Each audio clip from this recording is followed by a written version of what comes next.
Okay, this video is designed to give you a few tips on how to replace an end on a broken HDMI cable.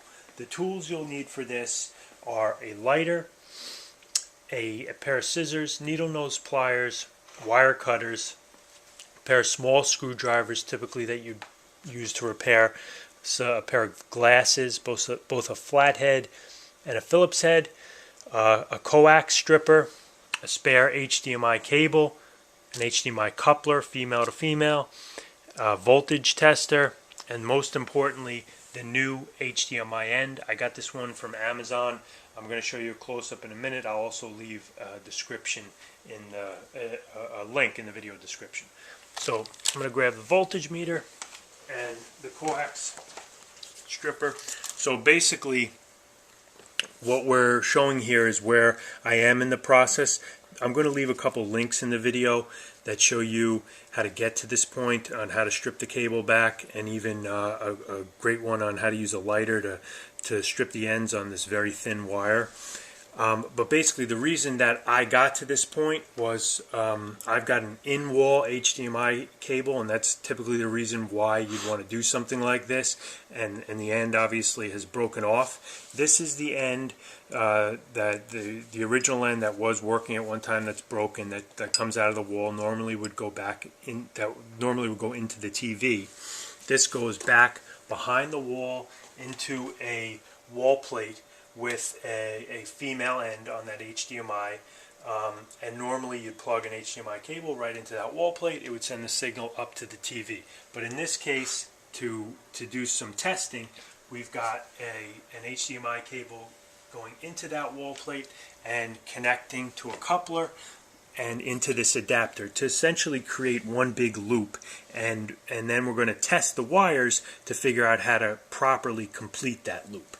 So all you're really going to do is get to the point where I am now. Again, strip your cable back using your coax cutter, which again you'll see how to do that if you're not familiar in the link. And then you're just going to strip your wires back. This one's a little long. You really want it at about 3 or 4 millimeters so that you have no bare metal sticking out the end of the terminal, but I've just left it long so it's easy for testing. And then you're just going to pick your wire, hold one end up, and then go screw terminal by screw terminal until you find the right one. And there you can hear it. I've got my voltage meter set up. One thing I should mention, I've got it set up to on my continuity setting with I've got an audio option on there, so I've got continuity symbol plus audio, and that way it'll beep when I've found the right wire. So again, testing against the wire, going screw terminal by screw terminal. Once I've found the right one, it'll beep, and I know that that's the screw terminal I have to connect this wire to.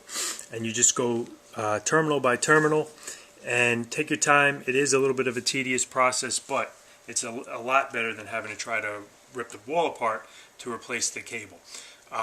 And the reason that I point this out is because if you look in the Amazon description for this particular adapter, and I think you'll find this in a lot of places, the diagrams, the wiring diagrams didn't match up in my case. Like for example, I think it was saying put the green wire up here, but that wasn't working with my continuity test, and really I needed to have the red wire up top. So that's why I think it's best for you to do the continuity test to make sure you're really making the proper connections. And again, idea just to give you some tips on all this. I'll leave a few links, helpful links in the video description, and you know, once you're all done with your connections, you put this back inside this metal cover, and you essentially clamp the other cover right on top with some Phillips head screws that come with the item. Pretty straightforward. All right, so thanks a lot for watching, and hopefully this was helpful.